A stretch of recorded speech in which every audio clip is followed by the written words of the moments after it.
আমরা আলোচনা করেছিলাম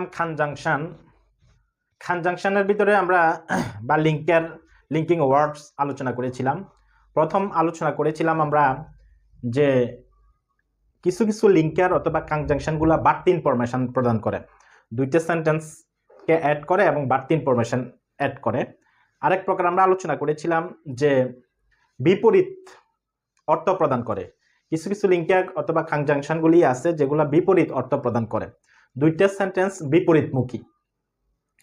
তো আজকেই আমরা এই জাতীয় কিছু সেন্টেন্স আলোচনা করব। আজকের যে টপিক সেটা হচ্ছে যে প্রথমে একটা কাজ হবে অথবা একটা উদ্দেশ্য থাকবে, একটা কাজ অথবা উদ্দেশ্যের পরে একটা ফলাফল প্রকাশ হবে। আমরাও মানব জীবনে যখন বিভিন্ন কাজ করি প্রত্যেকটা কাজেরই একটা ফল থাকে, হয়তো ভালো ফল অথবা খারাপ ফল, কিন্তু প্রত্যেকটা কাজেরই একটা ফল থাকবেই। তো এই জাতীয় সেন্টেন্সগুলো আমরা ব্যবহার করি, যেমন সেই অসুস্থ তাই পার্টিতে আসতে পারেনি, সে এত বেশি দুর্বল যে সে হাঁটতে পারে না, যেহেতু তুমি আমাকে ফোন করেছিলে তাই আমি এসেছিলাম, যেহেতু তিনি অসুস্থ তাই তিনি মিটিংয়ে যাননি।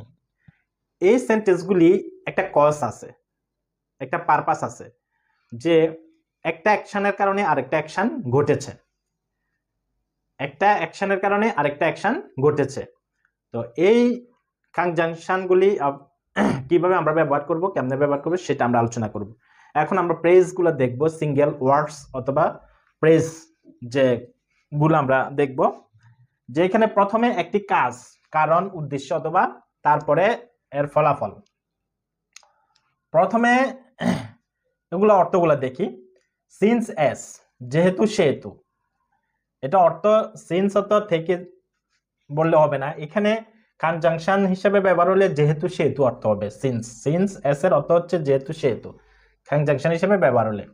আর বিকজ অত কারণ, বিকজ অত কারণ দুইটা সেন্টেন্সকে অ্যাড করবে। এরপরে because of, due to, owing to, এগুলোর পরে কিছু প্রেজ বসবে, সেন্টেন্স বসবে না, প্রেজ বসবে। এগুলোর অর্থ হচ্ছে কারণে।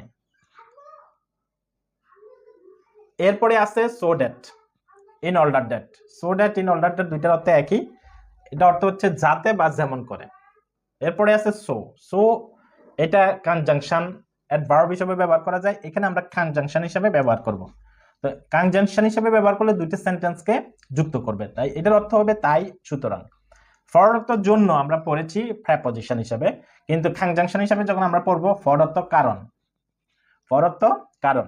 হ্যান্স অর্থ এই জন্য, দেয়ারফর অতএব, সুতরাং। দেয়ারফর অর্থ অতএব অথবা সুতরাং। দাস এইভাবে। কনসিকুয়েন্টলি ফলে বা ফলস্বরূপ। সাস ড্যাট, এখানে প্রথমে সাস বসবে এরপর ড্যাট বসবে, এমন যে। এরপরে সো ড্যাট, সো এর পরে এটা অ্যাডজেক্টিভ বসবে,